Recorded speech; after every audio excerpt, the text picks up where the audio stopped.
Drake's POV. Isang linggo muna ang lumipas bago ko tuluyan na pinayagan na umuwi. Si Daddy ay nagpapalakas pa sa hospital. Sinigurado naman ni Doc Kane na marami mag-aalaga sa daddy ko. Kinuha ko ang mga medical records ko para ipakita kay Agatha ang lahat, kaya hindi na ako nakatawag pa. Sana lang ay maalis ang tampo niya sa akin. Nagdala na rin ako ng gamot para sa hilo at pagsakay ko sa private jet ni Daddy ay nakatulog agad ako. Kain at tulog lang ang aking ginawa hanggang sa makarating kami sa malaking paliparan ng aming probinsya at may tauhan na si Daddy na sumundo sa akin. Agad na sinabi ko na dalhin nila ako sa hasyenda ng mga Rojas at nagkatinginan sila. Senyorito, wala na pong hasyenda Rojas, pag-aari na po ni Gob Orevalo. Sabi sa akin ng driver. Ano? Ano nangyari? Agad na tanong ko. Nasunog pong buong hasyenda at binili ni Gob. Ano? Nasaan sila ngayon? Hindi namin alam, senyorito, dahil bigla na lang silang nawala. Isa pa po, baka dahil din sa skandal ng anak ni Rojas. Ano? Tanong ko ulit at nabigla sa akin narinig. Anong skandal? Tanong ko na nanginginig ang aking boses. Wala na po eh, binuro ko na dahil naawa ko kay Gob Rojas. Na-stroke po siya at buntis pang asawa. Sinong kasama niya sa skandal? Yung kasintahan niya po na sa Enzo na hanggang ngayon inasa Manila pa at nakoma dahil na-disgrasya silang dalawa at lulong sa pinagbabawal na gamot. Nagulat nga kami dahil gumagamit pala ng drogang anak ni Gob Rojas. Hindi, kahit manigarilyo hindi pwede kay Agatha dahil may sakit siyang asma. Pero umigting ang aking mga panga nang marinig ko ang pangalan ni Enzo. Sinasabi ko na nga bang nagpapanggap lang yun ng bakla? At baka siya nga ang nagdroga kay Agatha? Ang meron na lang po sa akin, senyorito, ay ang video nila sa restaurant. Parang wala po sa sarili si Agatha sa video. Sabi niya at inilabas ang kanyang telepono. Agad na ipinakita sa akin ang video at izinom ko agad. Ang pungay ng mga mata ng mahal ko na kumakandong kay Enzo. Pero natigilan ako nang mahalata kong umiiwas sa Enzo sa kanyang paghalik at itinutulak pa si Agatha, kaya napaupo ito. Bakit nandito si Arevalo at Charmel? Tanong ko dahil nahagip din sila ng CCTV. Bagong patayo po ang restaurant na iyan at kina Arevalo po. Sa narinig ko ay maraming nabuo sa aking utak, lalo na at napansin ko na iba ang titig ni Arevalo ang aking kasintahan. Sige, iuwi na muna niyo ako sa bahay. Utos ko at ilang saglit lang ay nasa bahay na ako. Pagbaba ko ay napakaraming tao sa bahay. Parang may party na nagaganap. Senyorito, gabi-gabi may party dito. Bulong ng tauhan ni Daddy. Bukas naman ang pintuan kaya pumasok na kami. Drake! Tawag sa akin ni Charmel. Sabihin mo sa ama mo na palayasin lahat ng mga bisita niya sa pamamahay ko. Seryosong sambit ko. What? Hey, bahay namin to. Sagot niya at napansin niya ang mga tauhan ni Daddy. Marcus, ano to? Mamara, siya po ang nag-iisang anak ni Don Santiago. What? Nagbibiro ka ba? Tanong ni Charmel at tinawag ang kanyang ama. Dumating ang kanyang ama na halatang nakainom na. Santiago? Tanong pa niya na sobrang lapit ang kanyang mukha sa mukha ko. Daddy, anak daw siya ni Tito Santiago. What? That is? Malakas sa bulyo niya at ang tauhan ko ang nagpakita ng DNA result namin ni Daddy. Pagkakita ni Arevalo ay natigilan siya at tinitigan ako. Welcome home, anak. Masaya ng bati sa akin. Really, Dad? Anak siya ni Tito Santiago? Nagtatakang tanong ni Charmel. Yes, look at him. Kamukhang kamukha niya. Dad, nakalimutan ko na mukha ni Tito. Was only 6 noong makita ko siya at noong nagbakasyon tayo sa Amerika at dinalaw siya. Drake is my classmate. Sabi ni Charmel at napansin ko na nagulat ito. Classmate? Bakit wala siya sa graduation nyo? I don't know, Dad. Ang sabi pinalayo siya ni Agatha. Totoo ba, Drake?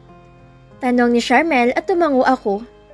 Pumasok ako sa loob ng bahay habang ang mag-ama ay nasa akin ni Coren at nagbubulungan. Where's my room? Agad na tanong ko. Dito sa guest room, Drake. Kasunod ang pagtawag niya sa isa nilang kasambahay na ayusin at linising mabuti to. Dinala na muna nila ako sa sala at nag-usap kami ni Arevalo. Drake, kamusta na si Santiago? Bad condition po. Pagsisinungaling ko. Sorry to hear that. Anyway, dito ka na ba maninirahan? Opo. Maiksing sagot ko. Mag-isa ka lang naman. Pwede bang dito na muna kami? Isa pa, sinabi noon sa akin ni Santiago na ibibigay sa akin ang bahay na ito pag nawala siya. No problem po. Sagot ko na lang at napangiti siya. Matanong ko lang, si yung iyong ina? Rocky po yung pangalan? Sagot ko at nakita ko sa kanyang mukha na nagulat. Hindi ba patay na yon? Sino nag-alaga sa'yo? Mag-asawa po sila, pero patay na at ang anak nila nag-alaga sa akin. Tas dinala sa Hacienda Rojas. Sagot ko at napatingin sa buong bahay. Inangkin na talaga nila ang bahay na ito dahil lahat ng mga nakadisplay na larawan ay pamilya nila.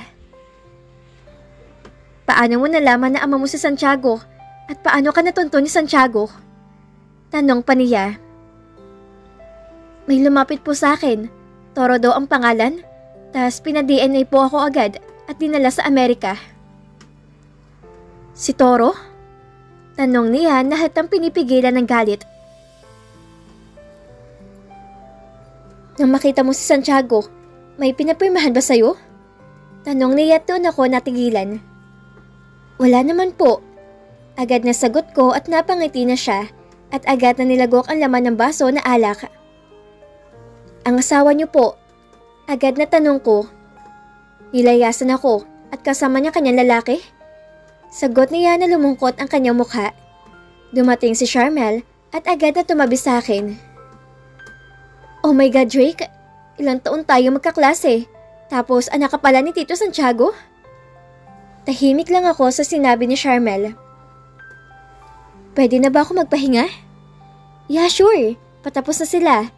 Gusto mo bang kumain na muna? Hindi na, busog pa ako. Sagot ko at pinuntahan ko ang mga tauhan ni Daddy. Senyorito, dito ba kayo tagal-titira? May isa pang bahay ang daddy nyo na hindi alam ni Santiago. Mukhang delikado kayo dito, boss. Ang daming mga sibilyan na may baril. Baka po kasi magalit sa amin si Boss Toro dahil pinabantayan niya kayo sa amin. Huwag kayo mag-alala.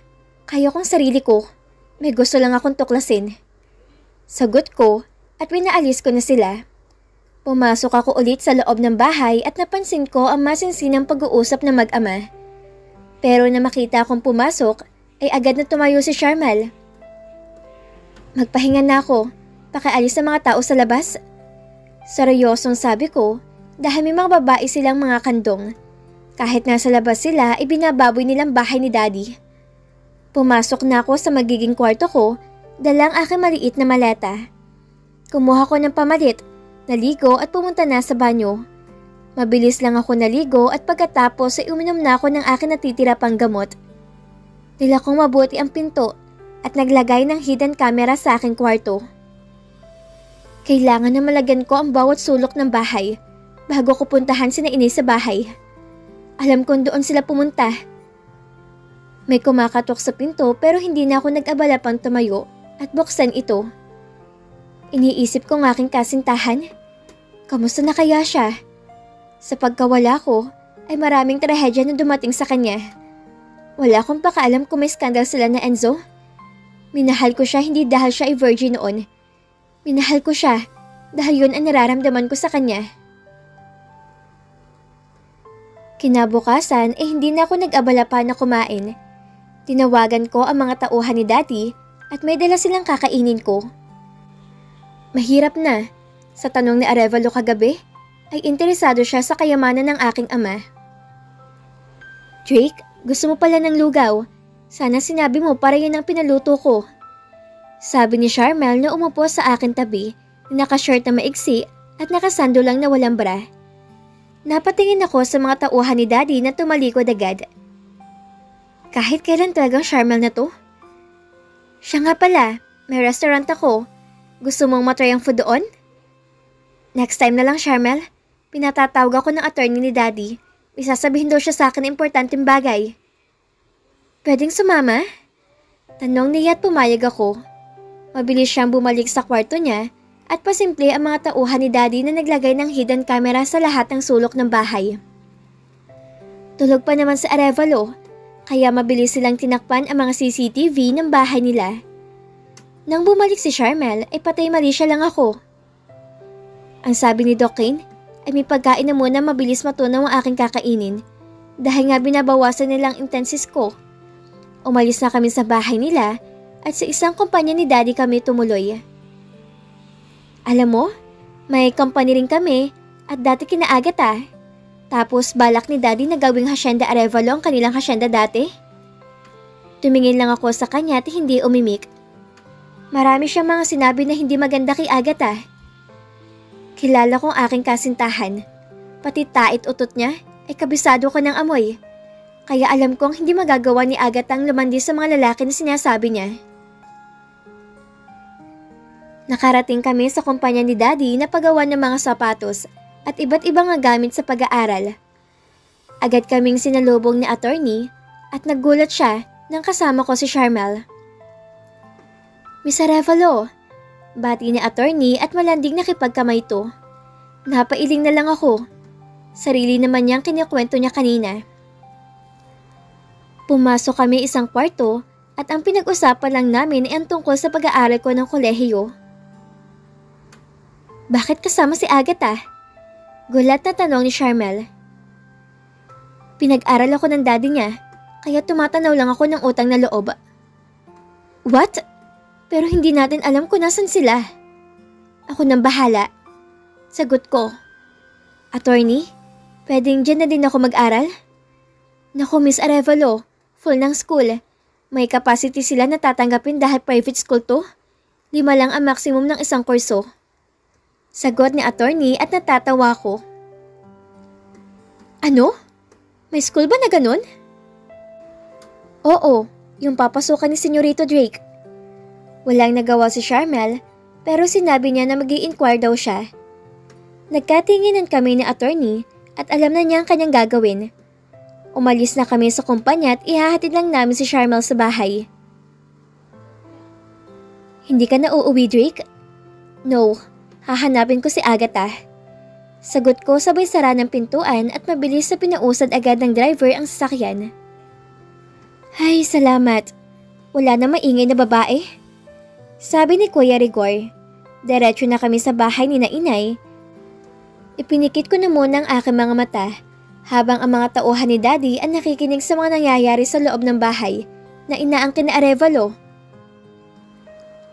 Senyorito, panoorin mo to. Sabi ni Kuya Rigor at iminulat ko ang aking mga mata. Ang mag-ama ay nag-uusap sa sala. Saan ka galing? Tanong ng kanyang ama. Sinamahan ko si Drake kay attorney. What? Anong pinag-usapan nila?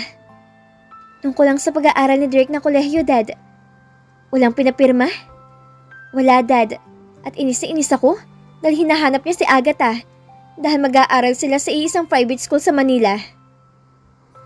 Huwag kang mag-alala, anak. Sirang-sira ang kredibilidad ng mga Rojas at sigurado ako na may hiyayo na manatili sa pinagtataguan nilang lungga. Sana mamatay na lang siya. Anak, hindi ko pa natitikman yung anak ni Rojas. Huwag na muna. Gusto ko makita ni Rojas kung paano ako magpakasarap sa anak niya. Lalo na ngayon na baldado siya. Dapat maunahan mong mahanap sila, Dad. Umigting ang aking panga sa narinig. Kung nasa harap ko lang ang mag-ama, ipinag-umpog ko na sila. 3:00 ng hapon na makarating kami sa bayan.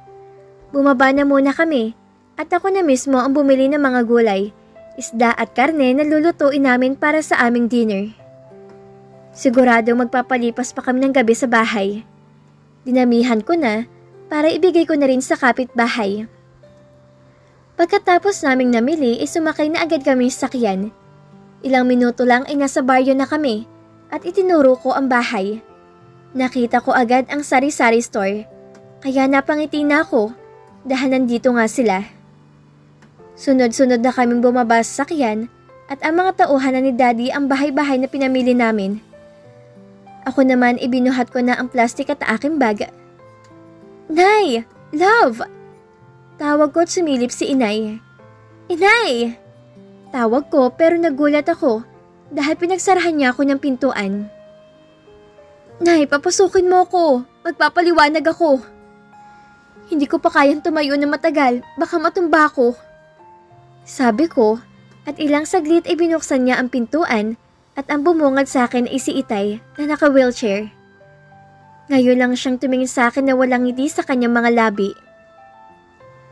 "Itay, magpapaliwanag ako." Agad na sabi ko at inilabas ang aking medical records. Ibinigay ko ito kay Itay at binasa niya to. "Itay, gusto ko mang tumawag agad doong nakarating kami sa hospital pero nagkagulo ng lahat. Kailangan na ng ama ko ang mga organs ko at mahigit na 4 na buwan akong walang malay." Itinaas ko pang aking damit para makita nila ang mga tahi ko sa katawan. Hindi pa sana ako pwedeng umalis sa hospital dahil may gamot pa akong iniinom. Pero noong nakakapagsalita na ako, hindi ko naman matawagan ang mga numero nyo. "Umupo ka na anak," sabi ni Itay, kaya mabilis ko siyang niyakap at humingi ng tawad. "Wala ka namang kasalanan. Bakit ka humihingi ng tawad? Ang anak ko lang ang malakang tampo sa'yo. Ewan ko kung magpapaamo mo yun. Kilala mo naman si Agatha."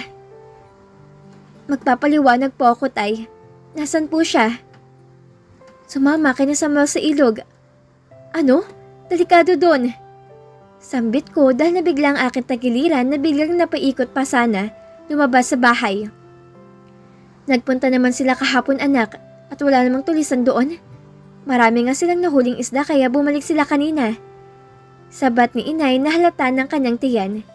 Niyakap ko siya at hinaplos ang tiyan niya. "Malaki ng kapatid ko ah." Masayang sambit ko na hinaplos sa kanyang tiyan. "Sige na anak, umupo ka na muna at namumutla ka na." Sabi ni Inay kaya umupo na ako at tumabi kay Itay. "Itay, nabalitaan ko po tungkol sa nangyari sa hasyenda." Mahinang sambit ko at napahinga siya na malalim. "Wala na ang lahat, Rick." Mahinang sambit niya. "Anong sabi ng mga pulis? Nang nalaman nila na galing sa bahay ng tauhan ko galing ang sunog, ay hindi na sila nag-imbestiga pa. Alam mo rin ba nangyari sa anak ko at Enzo?" "Opo, Tay. At hindi ako naniniwala na nagdodroga sila. Kilala ko ng dalawa, lalo na si Agatha, Tay." "Paano yan? May nangyari na sa kanila ni Enzo." Seryosong sabi nito at tinignan ko ang aking mga mata. "Tay naman, mahal na mahal kong anak nyo. Basta ba hindi niya ginusto nangyari sa kanila at hindi niya mahal si Enzo? Hindi magbabagong pagmamahal ko sa kanya. Huwag na po ninyong isipin ng hasyenda, Tay. Bibili tayo ng mas malaki at mas malawak na lupa para patayuan ng hasyenda." "Wag na anak, nag-isa lang hasyenda kung saan ako pinanganak at ang aking ninuno kasama ng aking anak. Hayaan mo na mga arevalo na yon. Gusto ko sanang sabihin ang mga narinig ko pero hindi na lang muna ako mag-high blood pa ulit si Itay. Si Daddy nang bahala dahil pinadala ko sa kanyang access ng hidden camera sa bahay at sigurado ako na wala siyang pinapalampas na kahit konting tagpo." Ilang saglit dumating na ang mga tauhan ni Daddy at pinapasok ko sila sa loob ng bahay para makapagpahinga din sila, lalo ng aming driver na agad humiga sa maliit na sofa. Si Inay naman ibinigyan kami ng malamig na tubig at pagkainom ko ay guminhawa ang aking pakiramdam. "Nasaan si Toro?" Tanong agad ni Itay sa tatlo. Sir, may binabakuran na po na bata at magkasama sila ngayon sa lugar ng babae." "Ano? Bakit din na lang niya iuwi?" "Nagpanggap po siyang baliw, sir." Sagot ni Kuya at biglang natawa si Itay. "Bakit siya nagpanggap? Deta naman siyang baliw?" Natatawa pa ring sambit niya. Drake, pare, bakit mo iniwan si Agatha? Biglang sigaw ni Deo na bigla nilang sumulpot sa loob ng bahay. Kumalma ka nga, Deo. Pakinggan mo muna si Drake. Sabat ni Inay. Pinaliwanag ko din kay Deo ang nangyari sa akin at napahinga siya na malalim. Deo, pakisundo nga sila sa ilog. Anong oras na wala pa sila? Sabi ko dahil mag-aalas 5 na ng hapon. Pwede bang isama ko tong dalawang gwapo na matatangkad na to? At magkunwari akong bodyguard ko sila. Para maging mayaman naman ako sa kahit ilang minuto lang. Bulong niya sa akin. Tanungin mo sila kung gusto nilang sumama. Sagot ko naman. Mga bro, pwedeng sumama kayo sa akin? Para makalanghap kayo ng fresh air. You know what I mean, alright? Pabirong sabi ni Deo. Tumayo naman si Kuya at natatawa na lang ako. At dito na po nagtatapos ang kabanata ng ating kwento. Muli niyo po akong samahan sa mga susunod na kabanata na ibabahagi ko sa inyo. Maraming salamat po at ingat po tayong lahat.